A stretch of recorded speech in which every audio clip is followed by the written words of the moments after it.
आपको मिलेंगे। और एक बात बताता हूं आपको, मैंने अनॉइंटेड क्रिश्चियंस, अभिषिक्त लोगों को भी यह गलती करते देखा है। और इस वजह से शैतान ने अभिषिक्त लोगों की जिंदगी में काम भी किया है। रीजन, हर वक्त शैतान को देखना। टेस्टिमनीज को बाद में देते हैं, इनको पीछे कर दो। अपने पड़ोसी को बोलो, शैतान एक स्वर्गदूत है, वो हर जगह मौजूद नहीं रह सकता। वो और उसके दूत विजिट करते हैं, वचन में लिखा है, लेकिन हर वक्त मौजूद नहीं रह सकते। लेकिन यहोवा नाम का मतलब है हर जगह मौजूद। आमीन। अभिषिक्त लोगों ने गलतियां की। क्या गलती की? ओए तेरे कोल शैतान खड़ा, ओए तेरे जीवन च शैतान काम कर रहा, ओए तेरे ऊपर शैतानी आत्मा तेरे ते अटैक कर रहा, ओए तू शैतान के खिलाफ प्रार्थना कर, शैतान तेरी जिंदगी से काम कर। ये कभी कभी आपको मैसेज मिलता है, लेकिन हर बार शैतान कुछ हो गया, छींक आ गई, शैतान चाहे गोलगप्पे खा के आई हो, चाहे छोले भटूरे खाए हो, गला बैठ गया हो, बोले शैतान ने कर दिया। तो शैतान रोता है परमेश्वर के सामने, बोलता है परमेश्वर मैं तो इतना करता भी नहीं जितनी मेरी लोग मेरा नाम लगा देते हैं, इतना तो मैंने कभी किया ही नहीं। गंदा खाना, गंदा पीना, फिर कहना जी शैतान ने पथरी कर दी। पथरी का ऑपरेशन करवा लेंगे 15-20 हजार का, लेकिन घर में साफ पानी का फिल्टर नहीं लगाएंगे, फिर बोलेंगे शैतान ने कर दिया। तो दो तरह के लोग होते हैं, एक शैतानी कॉन्शियस, तेरे ऊपर शैतान है, मैं वहां गया मुझे शैतान दिखा, उनके घर में बड़ी दुष्ट आत्माएं थी। दूसरी तरह के क्रिश्चियन वो हैं जो स्पिरिट कॉन्शियस हैं, जो हर वक्त परमेश्वर की आत्मा की ओर ज्यादा ध्यान देते हैं कि मैं जा रहा हूं। वचन कहता है, आत्मा कहता है, धन्य है तू अंदर आते समय, धन्य है तू बाहर जाते समय, धन्य है तेरा बैंक बैलेंस, धन्य है तेरी कठौती, तेरा काम, तेरा धंधा, तेरा बच्चा, तेरी पत्नी, तेरा पति, जो भी तेरे पास है वो धन्य है। यहोवा का मतलब है हर जगह मौजूद। परमेश्वर की आत्मा जो मेरे अंदर है वो कहता है कि जिस आत्मा ने यीशु मसीह को मुर्दों में से जी उठाया, वो तुम्हारे मुर्दा शरीरों को क्यों ना जी उठाएगा। अगर मेरे अंदर परमेश्वर का आत्मा है, यहोवा जो हर जगह मेरे साथ मौजूद है, और वो मुझे कहता है धन्य है तू बाहर आते समय, भीतर आते समय, धन्य है जहां तू जाएगा परमेश्वर तेरे साथ है, तो शैतान कहां आ गया। जब कॉन्शियस ऐसा हो जाएगा, जब आपके विवेक में और आपकी सबकॉन्शियस में, माइंड में ये चीजें घुस जाएंगे कि परमेश्वर आपके संग है, तो आप वही फिर एक्सपेक्ट करेंगे जो परमेश्वर की ओर से आता है। और मोस्टली ऐसे गलती करने वाले लोग आत्मिक होते हैं, कम नॉलेज वाले आत्मिक, कम नॉलेज वाले पास्टर्स, जो हर वक्त शैतान को महिमा देते हैं। और मैंने उनकी लाइफ में शैतान को काम करते हुए देखा है, बीमारियों के रूप में भी, तकलीफों के रूप में भी, क्योंकि उन्होंने शैतान का नाम ज्यादा लिया है और परमेश्वर का नाम कम लिया है। जबकि हमें परमेश्वर का नाम ज्यादा लेना है और शैतान का जिक्र कभी कभी करना है, ताकि लोगों को मालूम हो कि शैतान की वजह से ही घात होता है, नष्ट होता है, चुराया जाता है जीवन। जब भी आप अपनी लाइफ में चलें तो आपके सबकॉन्शियस में, आपके अंदर ये स्पिरिट में होना चाहिए कि आप परमेश्वर के बेटे और बेटियां हैं। वचन ये कहता है कि आपको शैतान और शत्रु की सारी सामर्थ पर परमेश्वर ने अधिकार दिया है। शैतान आपके लिए एक चीज होनी तो चाहिए, लेकिन मामूली होनी चाहिए। अगर आप उसे बड़ा बना देंगे कि शैतान के कारण मेरी शादी नहीं हो रही, शैतान के कारण मेरी जिंदगी में मुझे डिलीवरेंस नहीं हो रही, तो वो आपके शब्दों को पकड़ लेगा। और जब तक आप ये अंगीकार नहीं करेंगे कि मुझे शैतान के ऊपर अधिकार है, और आप उसको डांटेंगे नहीं अंदर से विश्वास के साथ, तब तक आपके जीवन में कुछ काम नहीं होगा।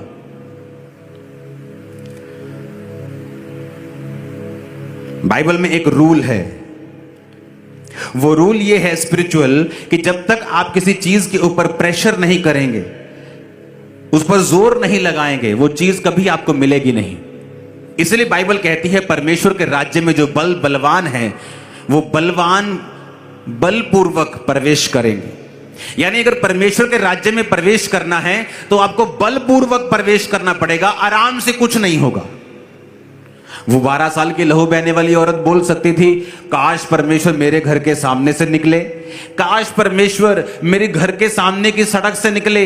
जिस दिन बहन निकलेंगे ना, यीशु मसीह को यहां कहीं आसपास आना होगा तो मुझे बताना, मैं जाऊंगी और चंगी हो जाऊंगी, क्योंकि मैं चल नहीं सकती ना, मैं रोगी हूं ना। तुम्हें तो पता है कि मुझे लहू बहने का रोग है, तो मैं चल नहीं सकती, तो मैं चल नहीं सकती, तो मेरे पास बहाना है जेन्युइन। लेकिन वचन कहता है उसने रिस्क लिया और वो गई जहां यीशु थे, वो गई और भीड़ को चीरा। जबकि लहू बहने वाली औरत एक अशुद्ध औरत मानी जाती थी, जिसको गुप्त रोग होता था, वो अशुद्ध होती थी। अशुद्ध औरत अगर किसी बंदे को छू ले तो उसकी बड़ी भयानक सजा थी, लेकिन उसने बिना किसी जान की परवाह किए रिस्क लिया और परमेश्वर को छुआ। और यीशु मसीह कहते हैं कि मुझे किसी ने छुआ है। चेले कहते प्रभु सारी भीड़ तुझे छू रही है। परमेश्वर कहता नहीं, किसी ने विश्वास के साथ मुझे छुआ है, क्योंकि मुझ में से सामर्थ निकली है। सुनो मेरी बात,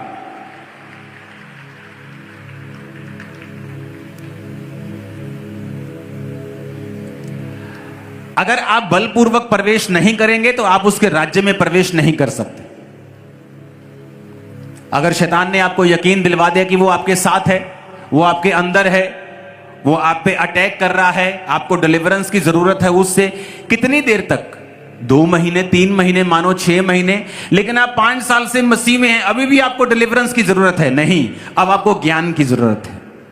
शैतान सिर्फ आपको अज्ञानी करके ही आपके अंदर रह सकता है, अदरवाइज वो आपके अंदर नहीं रह सकता। अब बाइबल कहती है मरकुस 10 उसकी 46 से 52 आयत में जब आप देखते हैं तो बाइबल कहती है जब एक बड़ी भीड़ यरीहो से निकल रही थी, जब प्रभु यीशु मसीह यरीहो में आए तो एक तिमाई का पुत्र बरतिमाई अंधा भिखारी बैठा था। जब उसने देखा कि यीशु मसीह नासरी है तो पुकार कर कहने लगा, हे दाऊद की संतान मुझ पे दया कर। बहुतों ने उसे डांटा कि चुप रहे। आप इमेजिन करो, एक अंधा है और जीसस को पुकार रहा है और लोग उसे डांट रहे हैं। क्या लोगों का दिमाग खराब है क्या? लोगों को पता है कि ये जीसस हैं, ये चंगा करते हैं, इसको आंखों की जरूरत है और वो पुकार रहा है जीसस जीसस यीशु, और लोग कह रहे चुप कर। आज भी ऐसा होता है कि नहीं होता कि लोगों को पता है कि चर्च में जाके नशों से आजादी मिल रही लोगों को, फिर भी जब आप चर्च में जाते हैं वो आपको डांटते हैं, ओए चुप कर, चर्च के आते थे ऐसी तैसी। लोग आपको डांट सकते हैं, डिलीवर नहीं कर सकते। जिसने डिलीवर करना है उसका नाम जीसस है, यीशु है। बस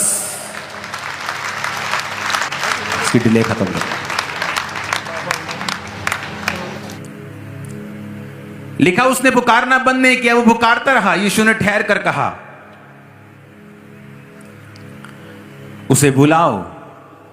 बाइबल कहती चेलों ने भी उसे कहा चुप रहने के लिए। जब जीसस ने बुलाया तो बाइबल कहती वो अपना कपड़ा फेंक कर उठा, जो कि भीख मांगने का लाइसेंस था। एक मन बना के उठा कि अब यीशु मसीह से ही मैंने चंगाई को लेना है, अब मैं दोबारा भीख नहीं मांगूंगा। अगर आपको परमेश्वर के राज्य में प्रवेश करना है, आपको छुटकारा लेना है, आपको परमेश्वर से उसका हाथ चाहिए, आप एक बड़ा काम चाहते परमेश्वर आपकी लाइफ में करें, 2 चीजें आपको करनी पड़ेंगी। आपको बलपूर्वक प्रवेश करना पड़ेगा, आपको एक मन होना पड़ेगा। अंधा बोल सकता था, सोच सकता था कि अगर जीसस ने चंगा नहीं किया तो इस रुमाल को कहीं छुपा लेता हूं, भिखारी होने का सर्टिफिकेट है ये रुमाल, तो भीख भी मांगने से जाऊंगा। तो वचन कहता है कि वो कपड़ा फेंक कर उठा, कपड़ा छुपा के नहीं उठा कि छुपा लेते हैं, पेट के अंदर डाल लेते हैं। अगर जीसस ने चंगा किया ठीक है, नहीं किया तो फिर भीख मांग लेंगे, क्या बात है। आज लोग बल लगाना भूल गए हैं। आप बलपूर्वक प्रवेश करते हैं। परमेश्वर आपको देने से पहले देखता है, आपके विश्वास को परखता है। लोगों ने डांटा, वो चुप नहीं किया। चेलों ने डांटा, वो चुप नहीं किया। जीसस ने कहा इसकी पुकार जेन्युइन है, इसे बुलाओ। आपने एक हफ्ता परमेश्वर को पुकारा, 2 हफ्ते पुकारा, आपका रिश्तेदार आया, ओए चुप कर, दोबारा चर्च गया तो देख ली तेरे ब्याह तो नहीं होना में। जीसस ने देखा अब ये क्या करता है। अगर तू चुप कर जाएगा तो तेरी आशीष तुझे कभी नहीं मिलेगी। तू अपने अंधेपन से, गूंगेपन से, अपनी बीमारियों से, गरीबी के श्रापों से कभी भी आजाद नहीं होगा। लेकिन जब जीसस ने देखा कि लोगों ने इसे चुप कराया और फिर भी ये चुप नहीं किया और लगातार बलपूर्वक प्रवेश करता रहा, पुकारता रहा, जीसस को आपके विश्वास को, आपके फेथ को ऑनर करना पड़ेगा, क्योंकि वो विश्वास की भाषा को समझता है। ऊपर कोई करेंसी नहीं चलती, सिर्फ विश्वास की करेंसी चलती। जिसका विश्वास बड़ा है, आज किसी के पास 5 मरले का घर है, कोई रेंट पे रहता है, किसी के पास 100 मरले का घर है, किसी के पास 5 एकड़ का घर है। बात है किसी के पास ज्यादा करेंसी है तो वो बड़ा घर खरीद रहा है, किसी के पास करेंसी नहीं है तो वो किराए पे रह रहा है, किसी के पास किराया देने की भी करेंसी नहीं है तो वो कहीं सड़क पे रह रहा है। बात करेंसी की है। हेवन में करेंसी चलती है विश्वास की। अगर आपका विश्वास बड़ा है आप बड़े काम कर सकते हैं। ठीक है आप ठीक काम कर सकते हैं। छोटा है आप छोटे काम कर सकते हैं। संपूर्ण विश्वास है। उसने कहा पहाड़ों को भी तुम हिलाओगे, बोलोगे जाओ और समुद्र में जा पड़, वो समुद्र में चला जाएगा। अब वो तुम्हारे ऊपर निर्भर करता है। तुमने यीशु को पुकारा, लोगों ने तुम्हें चुप कराया और तुम चुप कर गए। किसका नुकसान हुआ? तुम्हारा, क्योंकि यीशु मसीह ने फिर तुम्हें इग्नोर कर दिया। और यीशु मसीह ने पहली आवाज पे उसे कभी जवाब नहीं दिया। वो पुकारता रहा। कई बार तो लोगों ने इतना परमेश्वर को पुकारा कि चेलों को जाके परमेश्वर को कहना पड़ा, प्रभु ये बहुत देर से औरत तुझे पुकारती हुई आ रही है, तो इसकी प्रार्थना को क्यों नहीं सुन रहा? चेलों को बोलना पड़ा परमेश्वर को, प्रभु इसकी प्रार्थना सुन, ये बहुत देर से तुझे पुकारती हुई आ रही है, ये बहुत देर से तेरे पीछे जीसस जीसस यीशु कहती आ रही है, तू क्यों इसको इग्नोर कर रहा है? क्योंकि परमेश्वर के किंगडम के, उसके राज्य के रूल्स रेगुलेशंस हैं कि परमेश्वर के राज्य में अगर प्रवेश करना है आपको बलपूर्वक प्रवेश करना पड़ेगा। वो शैतानी अटैक खत्म नहीं हो रहा, रखो रोजे, करो प्रार्थना, करो नाइट प्रेयर स्टार्ट, रात को रोज 12 से 2 प्रार्थना करो, डांटो शैतान को, भगाओ उसे, नहीं भागता तो वो भागेगा, क्योंकि वचन में लिखा है वो हारेगा। तू शैतान का सामना करेगा, वो तेरे सामने झुकेगा, वचन में लिखा है। अगर जीसस ने लिखा है तो ये पूरा होगा। आज के बाद जब भी आप नाइट प्रार्थना में बैठेंगे और शैतान को डांटेंगे, आप विक्ट्री को पाएंगे, जीत को पाएंगे, गवाही के साथ वापिस आएंगे। आमीन खड़कने वाला चाहिए जरा मेरे को। Hallelujah, hallelujah.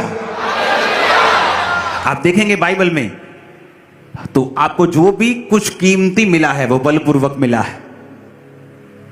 एलिया कहता अलीशा को, कहता चला जा, मुझे तेरी जरूरत नहीं है। दूसरा राजा 2 उसकी 1 से 15 बाइबल कहती है जब यहोवा एलिया को बवंडर के द्वारा स्वर्ग में उठाने वाला था तो उसने एलीशा को कहा चला जा, मुझे तेरी जरूरत नहीं। एलीशा कहता यहोवा की शपथ, तेरे जीवन की शपथ, मैं तुझे छोड़ूंगा नहीं। जब उसने छोड़ा नहीं तो एलिया ने कहा क्या चाहिए तेरे को? कहता मुझे तेरी आत्मा का दुगना भाग चाहिए। वो उसका दुगना मसा नहीं मांग रहा, वो दुगना भाग मांग रहा है। पुराने समय में जब बच्चे होते थे, किसी के मान लो अगर 5 या 4 बच्चे हैं, तो आज के जमाने में अगर किसी के 4 बच्चे हैं तो प्रॉपर्टी में 25% सबको देता है। अगर अपना एक हिस्सा रखता तो 20% सबको देता है। 20% मेरा, 20% बच्चों का, 5 जन हो गए तो 100% हो गया। तो पुराने समय में जो सबसे बड़ा बच्चा होता था उसे दुगना मिलता था। यानी अगर 10 भाग होने हैं और सब बच्चों को 10-10 रुपए मिलने हैं तो बड़े बच्चे को 20 रुपए मिलते थे। अगर सबको 20-20 मिलने हैं तो बड़े बच्चे को 40 मिलते थे। तो एलिया क्या कर रहा था? एलिया उसको परख रहा था। और अलीशा क्या कर रहा था? वो ये दिखा रहा था कि मुझे दुगना भाग इसलिए चाहिए कि मैं ये क्लेम करता हूं कि मैं आत्मा में तेरा जेठा बच्चा हूं। जेठे के ऊपर ज्यादा जिम्मेवारियां होती हैं। कितने मेरी बात को समझ रहे हैं? जेठे के ऊपर सबसे ज्यादा जिम्मेवारियां होती हैं। तो जब बाइबल कहती है एलिया के दूसरे चेलों को पूछा गया, और जब उन्होंने एलीशा को बताया कि तुझे पता है आज हमारा गुरु स्वर्ग में जाने वाला है जीवित, उनको मालूम था कि एलिया चढ़ने वाला है। एलीशा कहता ओए चुप करो, मेरे को पता है, चुप करो। क्यों? क्योंकि एलिया की आंखें जो थी वो फल पाने की ओर लगी थी कि मैं ये प्रूफ करूंगा कि आत्मा में मैं इसका जेठा बच्चा हूं और मुझे दुगना भाग चाहिए, दुगना अभिषेक चाहिए। जो दूसरों के पास है उससे दुगना हिस्सा मुझे चाहिए। और एलिया उससे परख रहा था कि अगर तुझे कुछ ऐसा चाहिए जो किसी के पास नहीं है, तुझे आत्मिक रूल्स को फॉलो करना पड़ेगा और तुझे बलपूर्वक प्रवेश करना पड़ेगा। वो उसको रिजेक्ट करता गया, चला जा चला जा। कहता मैं नहीं जाऊंगा, नहीं जाऊंगा, यहोवा की शपथ, तेरे जीवन की शपथ, मैं तुझे छोड़ के नहीं जाऊंगा। आप कुछ भी परमेश्वर से कीमती लेना चाहते हैं, आपको बलपूर्वक प्रवेश करना पड़ेगा, आराम से कभी नहीं मिलेगा। आपको अपना विश्वास दिखाना पड़ेगा, आपको उस चीज के लिए लगे रहना पड़ेगा। अब एलीशा ने दिखा दिया एलिया को कि मैं तेरा जेठा हूं और मुझे दुगना भाग चाहिए, क्योंकि किसी ने उसको फॉलो नहीं किया। सब जानते थे स्वर्ग पे चढ़ेगा, किसी ने उसको फॉलो नहीं किया, लेकिन उसने उसको फॉलो किया।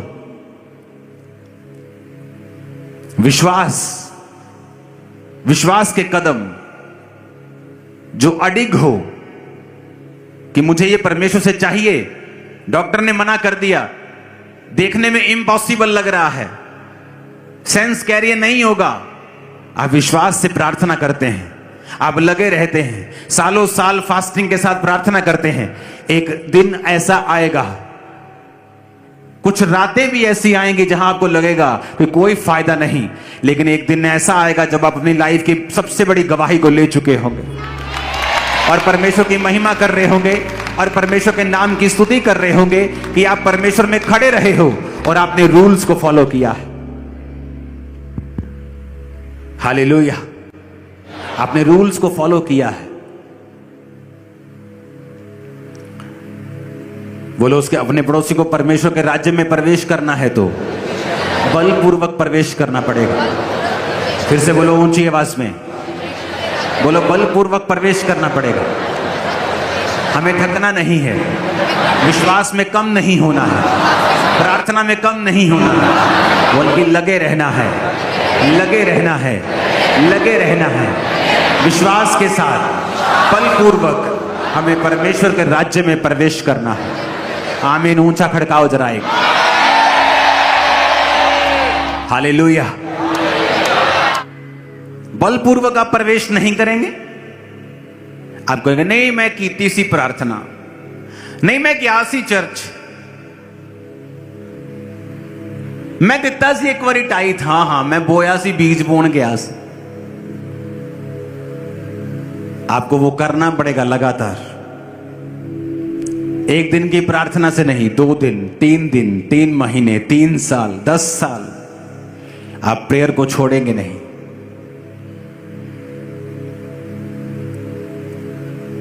फिर जो रिजल्ट होगा वो किसी की लाइफ में नहीं होगा। लोग इच्छा करेंगे ऐसे रिजल्ट की, लेकिन उन्हें वो काम भी करना होगा। आप बलपूर्वक नहीं चलेंगे, शैतान नहीं जाएगा। आप वचनों को समझेंगे नहीं, वो आपको छोड़ेगा नहीं। जिस दिन आप वचन समझ जाएंगे कि परमेश्वर मेरे ऊपर, मेरे बाहर, मेरे अंदर, जहां मैं जाऊंगा वो मेरे संग, हर जगह वो मौजूद है, तो शैतान का कोई रोल मेरी लाइफ में नहीं रहा। मैं जब तक मसीह में नहीं था तब तक शैतान मेरे जीवन में काम करता था, लेकिन अब जब मेरे मसीह में आ चुका हूं, मेरी लाइफ में उसका कोई हिस्सा नहीं है। आप प्रार्थना करेंगे, आप डांटेंगे, आप भगाएंगे, विश्वास करेंगे जो वचन में लिखा है कि मेरे पास अधिकार है, शैतान के पास नहीं। जैसा आप विश्वास करेंगे, जैसा आप चलेंगे, वैसा ही आपके साथ होगा। आमीन। आपको विश्वास में पक्के होना होगा, बलपूर्वक प्रवेश करना होगा। आपको बेसिक कभी नहीं भूलना होगा कि प्रार्थना, उपवास आपका बेसिक है। इसलिए जब आप प्रार्थना करने के लिए बैठते हैं, इमेजिन करो शैतान कितने तरह के अटैक आपकी लाइफ पर करने की कोशिश करता है। आपको काम याद आ जाएंगे, आपको सडनली किसी की कही हुई बात याद आ जाएगी, कोई नेगेटिव चीज आपके दिमाग में आ जाएगी, कोई व्यभिचार की बात आपके दिमाग में आ जाएगी। जैसे ही आप प्रार्थना करने के लिए बैठेंगे, फोन पे आपको आपका आत्मिक काम याद आ जाएगा, क्योंकि शैतान आप कुछ भी कर ले लेकिन आपको प्रार्थना करने वो देना नहीं चाहता है। उसे मालूम है कि अगर वो प्रार्थना करेगा वो बलपूर्वक परमेश्वर के राज्य में प्रवेश करेगा, इसलिए वो आपकी प्रेयर लाइफ पर हमेशा अटैक करने की कोशिश करता है। क्योंकि जैसे ही आप प्रेयर करते हैं, हेवन में कुछ होता है, उस समय चाहे आपको नजर ना आए लेकिन हेवनली रियल्म में बड़ी चीजें होती हैं जिन्हें आप इन नंगी आंखों से नहीं समझ सकते हैं। ये हिलना डुलना बंद करो मेरे आसपास। बाइबल कहती है दानियेल ने सोचा कि मैं प्रार्थना करूंगा, और बाइबल कहती है फास्टिंग के साथ वो प्रार्थना करने के लिए बैठा, और जब प्रार्थना करने के लिए बैठा तो परमेश्वर ने दूत को पहले दिन ही भेज दिया उसके जवाब के साथ। लेकिन वचन कहता है जब दूत उसको मिला 21वें दिन, तो उसने कहा मैं जब तू पहले दिन ही मन लगाकर प्रार्थना करने के लिए बैठा था तो मैं प्रार्थना का उत्तर लेके निकल आया, लेकिन रास्ते में शैतान मुझको रोके रहा। कहता फिर मिकाएल स्वर्गदूत आया और उसने उस शैतान से लड़ाई की। अब मैं जब तेरे से चला जाऊंगा वापिस तो मैं उस शैतान से फिर लड़ूंगा। अगर आप हिस्ट्री की बुक्स को पढ़ें तो बाइबल कहती है, हिस्ट्री की बुक्स कहती हैं बाइबल के उस वचन के बाद वहां की जो गवर्नमेंट थी वो बदल गई थी, राजा चेंज हो गया था। आत्मा में कुछ हुआ, ऊपर हुआ, लेकिन धरती पे उसका रिजल्ट कुछ महीनों के बाद आया। कई बार आप नहीं समझते, नहीं जान पाते कि परमेश्वर क्या कर रहा है, लेकिन जब आप प्रार्थना में होते हैं, गैर भाषा की प्रार्थना करते हैं, तो आपको यह मालूम नहीं होता आप क्या कर रहे हैं, लेकिन आपको बाद में मालूम होता है कि परमेश्वर ने किस तरह से आपके रास्तों को खोला है। कोई बंदा बैठकर इस समय आपके खिलाफ योजनाएं बना रहा है, आप उसे जानते भी नहीं, आपने उसे देखा भी नहीं, उसने कभी आपसे वो मिला नहीं, लेकिन फिर भी वो आपके खिलाफ योजनाएं बना रहा है। कौन उन योजनाओं को नाश करेगा? आपकी प्रार्थनाएं उन योजनाओं को नाश करेंगी। नाश ही नहीं करेंगी बल्कि शर्मिंदा करेगी, गड्ढे में डाल देगी उन सब योजनाओं को। मैं आपको बता रहा हूं, जब आप प्रार्थना करेंगे। एक दिन एक बंदा रात को बेचैन होकर उठा, और जब बेचैन होकर उठा तो पवित्र आत्मा ने कहा गैर भाषा में प्रार्थना करो। वो गैर भाषा में प्रार्थना करता गया। कितनी देर बेचैनी खत्म नहीं हुई। एक समय आया, कुछ घंटे के बाद बेचैनी खत्म हो गई। कई बार आप बेचैन फील करते हैं, रात को एकदम से नींद आपको जाग जाती, आप बोलते मुझे रात को नींद नहीं आती। परमेश्वर का आत्मा कई बार आपको उठाता है रात को प्रार्थना करने के लिए, लेकिन आप उसके मैसेज को, आप आत्मिक रूप से इतने मैच्योर नहीं होते कि आप उन मैसेजेस को समझ सकें। कई बार आपको बेचैनी अगर फील होती है तो वो प्रार्थना की कॉल होती है कि आपको प्रार्थना करनी है। कई बार आपको बड़ी निराशा फील होती है, कई बार दिल में आपको बड़ा डीप, आपको बड़ा सैड फील होता है, लेकिन आप जब देखते हैं यार आप तो घूम फिर रहे हैं, आप तो बड़े एंजॉय कर रहे हैं, लेकिन ये स्पिरिट में जो सैडनेस है, स्पिरिट में कुछ बेचैनी है कि किस लिए मेरी लाइफ में आ रही है, वो एक प्रार्थना की कॉल होती है कि परमेश्वर का आत्मा आपको प्रार्थना करने के लिए कह रहा है। कितने मेरी बात को समझ रहे हैं? उस बंदे ने प्रार्थना की, तब व्हाट्सएप नहीं होते थे, फोन नहीं होते थे, कुछ नहीं होता था। थोड़े दिन बाद वो अपने सगे भाई से मिला और उसके सगे भाई ने बताया मेरे भाई फलानी डेट को रात को इतने बजे मुझे हार्ट अटैक हुआ, और जब हार्ट अटैक हुआ तो मैं मर गया था। मैं मर गया और मुझे हॉस्पिटल लेके जा रहे थे, लेकिन सडनली कुछ देर के बाद मेरी सांसें वापिस आ गई। तो उसने कहा किस तारीख को हुआ? उसने कहा मेरे को ये फलानी तारीख को, इस तारीख को हुआ। उसने कहा उसी तारीख को मेरे को परमेश्वर ने कहा था उठाकर, जो मैं बेचैनी फील कर रहा था रात को उठ गया और मैंने गैर भाषा में प्रार्थना की थी।